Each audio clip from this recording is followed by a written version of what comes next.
The slap landed before I understood the water was cold. 1 second I was standing in the break room at Hart and Ralston Client Services, holding a clear office glass with the firm logo against my palm. And the next second, Macy Lane struck me so hard, the rim clicked against my teeth. Water ran down my blouse. Tori Ames froze beside the counter with vendor folders under her arm. And 2 junior coordinators stopped in the doorway like the room had lost its air. Macy stood close enough for me to smell mint on her breath, polished and shaking, and said, "That is my husband's glass." I had been Lila Bennett in that office for 11 days. Just a temporary client records coordinator, nobody looked at twice. But I had been Lila Hart in Clayton's house for almost 10 years. I kept my hand on my cheek. Not because I wanted sympathy, but because the sting gave me one clean thing to focus on, while every person in that room stared at the word husband hanging between us. Macy took another step, her eyes wet with a kind of certainty that made her more dangerous than anger, and snapped. "You don't touch his things." I set the glass on the counter without letting it clatter and asked, "Which husband? Macy?" Her face tightened like I had insulted her marriage, instead of questioned a lie I was only beginning to see. Then Clayton Hart appeared in the hallway. Still wearing the blue tie I had watched him nod in our bathroom mirror that morning, and he looked first at Macy, then at the red mark on my cheek, then at the glass between us. "Lila," he breathed, and that one mistake stripped my fake last name off in front of everyone. Jonah Ralston stepped in behind him before Clayton could close the door and make the room private, looked straight at Tori, and said, "Nobody leaves yet." And for the first time since I walked into my husband's firm, Clayton was not the person in control. The silence that followed felt like a verdict arriving before anyone spoke again. Clayton lifted one hand like he could still lower the temperature of the room by asking for quiet. "Everyone, give us a minute," he said. But Jonah Ralston was already inside the doorway, broad shoulders blocking the hall, eyes moving from my wet blouse to Macy's raised hand to Clayton's face. "No," Jonah answered, calm enough to make the word worse. "An employee just struck another employee in a shared office space, and you are personally involved, so you do not get to close this door." Macy's mouth opened, then shut, because the word employee had pulled her out of whatever private story she thought she was standing in. Tori set her folders down on the counter and reached for the incident form clipped beside the refrigerator, the one nobody used unless something had already gone too far. She looked at me first and asked, "Do you need medical help?" And when I said no, her pen moved before Clayton could interrupt. Then she turned to Macy and repeated, "Did you slap her?" And the silence after that question did more damage than an answer would have. Macy's eyes jumped to Clayton, waiting for him to save her with the version he had sold her. But he only pressed his lips together and looked at the glass on the counter. Jonah took out his phone and spoke to IT in the clipped voice people use when they already know the decision. "Suspend Clayton's admin access to personnel files and internal schedules until outside counsel reviews this," he said. And Clayton's head snapped toward him like he had been hit with something colder than shame. "Jonah, don't overreact," Clayton said. But Jonah did not look away from Tori's form. "This is not yours to manage anymore," he answered. And that was when I saw the first real consequence land. My cheek was still burning. Macy was still shaking. But Clayton stood in his own firm, with his access being cut off in real time. And nobody in that room was waiting for his permission anymore. Not even his own partner now. I had not slipped into Hart and Ralston through some side door with a fake story and a borrowed badge. I had walked in the way everyone else did. Through a job posting, a resume, a phone screening, and an interview where nobody asked who I was married to, because it was not supposed to matter. 3 months earlier, after my position at a restaurant software company disappeared in a round of cuts, Clayton told me to slow down, breathe, and stop measuring my worth by work. Then his own firm posted a temporary client records role, and for the first time in months, I saw a door open in the same building where my husband had started locking me out of his day. I used Bennett because it was my legal middle history, the name on old transcripts, old references, and the part of me Clayton never thought to check. Nothing on my application was invented. I knew client retention, renewal notes, messy schedules, and the quiet panic of small restaurant owners trying to keep paperwork from swallowing their week. When Aaron asked me over the phone whether I was doing this to catch him, I looked at the email confirming my interview and answered, "I'm doing it because he stopped answering normal questions." She went quiet, then gave me the only advice that mattered. "Keep your hands clean, Lila." So I did. I did not open Clayton's desk, did not touch his phone, did not search anything beyond the client records assigned to me. I sat in a gray cubicle under fluorescent lights and learned what the office already knew without knowing it knew. Macy brought Clayton water before meetings, knew when he skipped lunch. I knew the side conference room code without checking the sheet Tori kept at the front desk, and once corrected a junior coordinator for putting his files on the left side of his chair. None of that was proof by itself. But after the slap, after her claim over that glass, every small privilege I had watched became part of the same sentence. Macy did not look like a woman caught doing something wrong. She looked like a woman watching the floor disappear under a future she had already furnished in her head. Jonah asked what made her call Clayton her husband, and Macy turned toward him with her chin lifted, still pale from the way Clayton had said my name. "Because he is separated," she said, then looked at Clayton like the rest of the sentence belonged to him. And Clayton gave her nothing. That silence changed her faster than any denial could have. Macy swallowed, pulled her phone from her cream trousers, and opened a photo with unsteady hands. "He showed me," she said, holding the screen out toward Jonah. "Not me." As if choosing the person with authority might keep the story from breaking, Tori moved closer but did not touch the phone. Her pen above the incident form, and on the screen was a page-headed separation packet, with my full name near the top and a signature at the bottom that tried to be mine and failed in the last loop of the L. My face was still burning, but the sight of that signature cooled something inside me so completely I almost forgot the sting.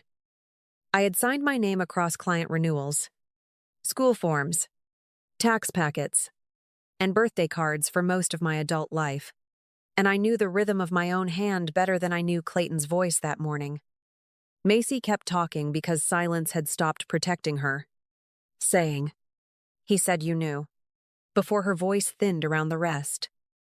"He said it was done except for the final filing." Clayton finally moved, not toward me, but toward Macy's phone. "Macy, stop," he said, and that was the first thing he chose to correct. Not the paper, not the signature, not the word separated. Jonah looked from Clayton's hand to Tori's form and said, "Document that she displayed the image voluntarily." Macy stared at Clayton as if he had slapped her without raising his hand. And I understood that she had not been guarding love. She had been guarding a promise he had printed for her to believe. I walked out of Hart and Ralston with my blouse still damp and my cheek hot enough to feel in the dry Phoenix air. Inside my car, I locked the doors before my hands could start shaking, then called Erin Vale, because she knew how to hear panic without feeding it. I told her about the slap, the glass, Clayton saying my name, Macy's phone, and the signature that tried to be mine. Erin did not ask if I was okay, because she knew okay was too small for what had just happened. "What did he use it for?" she asked. And that question cut cleaner than sympathy. I stared through the windshield at the office entrance, where Jonah stood with Tori near the front desk, both of them looking like people who understood the day had already changed shape. "I don't know," I answered, but even as I said it, I remembered Macy once mentioning an apartment close enough to walk from after late client calls. If Clayton had printed a lie only to soothe her, that was ugly. If he had handed that lie to someone outside our marriage, it was no longer just ugly. Erin gave me Marin Cole's number and made me repeat the instructions before she let me hang up. Do not text Clayton. Do not text Macy. Do not touch accounts. Do not pull anything from the firm that was not already part of my employment record. Marin answered on the second ring, her voice steady enough to make me sit up straighter. When I finished, she said, write the timeline now. Photograph your cheek. Request the incident report. And let me preserve the rest. By the time I pulled out of the lot, the first consequence was moving without me. Jonah sent a short internal notice, saying Clayton would not handle personnel matters or internal scheduling while outside counsel reviewed a workplace conduct issue. Macy was placed on paid leave pending review, which sounded gentle until I pictured her badge not opening the side door she used every morning. Later, Tori texted one careful sentence. The report lists the slap, the exact words, and the displayed document. I read it twice at a red light and understood Clayton's lie had finally left his mouth and entered paper, where people could hold it still. Clayton came home after dark with his jacket folded over one arm and the careful face of a man rehearsing sorrow before he reached the door. I was sitting at the dining table with my phone turned face down, a glass of water in front of me, and the house so quiet I could hear the refrigerator hum behind his breathing. His eyes went to the glass first, then to my cheek, where the red had settled into a dull heat under my skin. Leela, I can explain, he started, and I knew from the softness in his voice that he was already trying to choose the smallest version of what he had done. I did not ask how long he had been sleeping with Macy, because pain like that only invites a man like Clayton to perform regret. I asked where the separation packet had been used, who had seen it, and why my signature was on a page I had never touched. He stood across from me with one hand on the back of the chair he did not sit in, and for a moment he looked more offended by the precision of the question than ashamed of the answer. It was just a draft, he said, and when I asked about the apartment near the office, his hand tightened around the chair until his knuckles changed color. That silence gave me more than his first answer had. Clayton finally looked down and admitted he had gone with Macy to the apartment office, told the manager he was legally separated, and sent over one page to make the situation look clean. It was not filed with a court, he said, as if that made the lie smaller, as if paper only mattered when a judge had touched it. I thought about Macy holding her phone in the break room, about Tori writing the words down, about Jonah cutting off Clayton's access before Clayton could rename the incident as private pain. My attorney is Marin Cole, I said, keeping my voice steady because the glass in front of me was already shaking enough. And from now on, you speak through her. Macy's email arrived 2 mornings later with no subject line and one sentence in the body. Did you really never sign it? I read it in Marin Cole's office while the air conditioner clicked above us. And for a second, I could see Macy again in the break room, holding up that phone like a woman offering proof of a life she thought had already been promised. Marin told me not to answer with anger, not because Macy deserved comfort, but because clean words were harder to twist. So I wrote back. I never signed a separation packet. I never agreed that Clayton and I were legally separated, and I never gave him permission to use my name that way. Macy sent the images to Marin before lunch. Not just the page with the crooked version of my signature, but the message from Clayton telling her to keep it private until the timing was easier. That phrase told me more than a confession would have, because timing was what Clayton called a lie when he still believed he could control where it landed. Macy had not been waiting for a married man to choose her in some bright, final moment. She had been waiting inside a story he kept extending every time she got close to the edge. The hardest part for Macy was not the paid leave or the badge that stopped opening the side door she used every morning. It was what Clayton did not say when everyone was watching. He did not say he loved her, did not say we were separated, did not say the paper was real, and did not even say her name before telling her to stop. In that one word, she heard the truth I had spent months trying to reach. Clayton needed her quiet more than he needed her safe. Jonah moved fast after that. Tori's report. Macy's email, and Clayton's admission about the apartment gave him enough to keep Clayton away from personnel decisions and client scheduling while outside counsel reviewed the mess. Nobody made an announcement, but the office shifted anyway. Employees copied Jonah on messages they used to send Clayton directly. Clients asked why Tori was confirming their schedules. And the man who had built his life on being believed now had every sentence checked by someone else. The divorce did not end with one dramatic sentence.